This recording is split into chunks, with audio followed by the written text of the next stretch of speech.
C'est un événement du Collège citoyen de France. C'est une école, une formation qui forme donc des personnalités de la société civile pour les préparer à la vie publique, à la vie politique.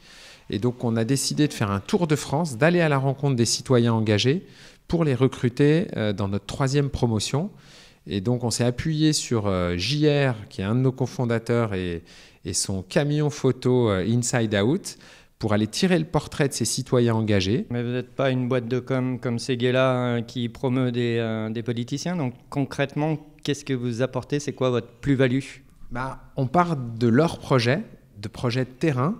Donc ce n'est pas de la communication, c'est des rêveurs-faiseurs qui nous intéressent, des gens qui ont les mains dans le cambouis des politiques publiques, et c'est eux qui ont des solutions, c'est eux qui apportent des solutions, et nous on les aide à faire que leurs solutions, elles prennent plus de place, qu'on construise les politiques publiques à partir de ces solutions de terrain, et que eux-mêmes, ces profils, ces parcours qu'on ne trouve pas aujourd'hui dans le monde de la représentation politique, ils trouvent toute leur place. Vous êtes un faiseur de liens? Faiseur de liens, ouais, ça nous va bien. L'essentiel du Collège citoyen, c'est un compagnonnage citoyen, des rencontres qui ne se seraient jamais faites ailleurs, entre des parcours très très différents qui viennent de partout sur le territoire, d'agriculteurs et agricultrices, du monde associatif, des chefs d'entreprise, des fonctionnaires de terrain. Tous ces gens-là se rencontrent, travaillent ensemble sur les politiques publiques et s'accompagnent, s'entraident pour demain être aussi des élus. La finalité, c'est d'influencer les politiques publiques en partant du terrain. Une formation de 4 mois, gratuite, qu'on peut faire en parallèle de son travail. C'est de la formation continue. Tout est gratuit parce que tous nos intervenants sont bénévoles et on est financé par 60 anges qui sont tous des individus qui ont envie de participer à la démarche et qui nous aident aussi à identifier des élèves, à identifier des intervenants et à ouvrir des portes pour les projets de nos élèves. C'est une aventure humaine exceptionnelle, extraordinaire, parce qu'il y a des rencontres qui changent le cours de projet, le cours d'engagement, et qui vont vraiment permettre d'aller grandir avec un collectif.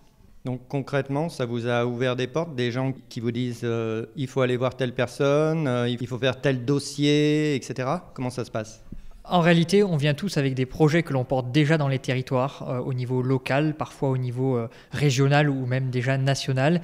Mais l'idée, c'est qu'on est tous confrontés à des difficultés, qui soient administratives, qui soient simplement des difficultés de connaissance des institutions.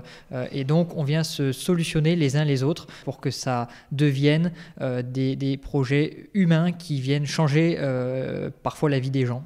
Tout citoyen qui souhaite candidater à la 3e promotion qui est en cours de recrutement, qu'il y aille parce qu'il peut changer des choses. Quel est votre apport en tant qu'artiste au Collège citoyen de France ?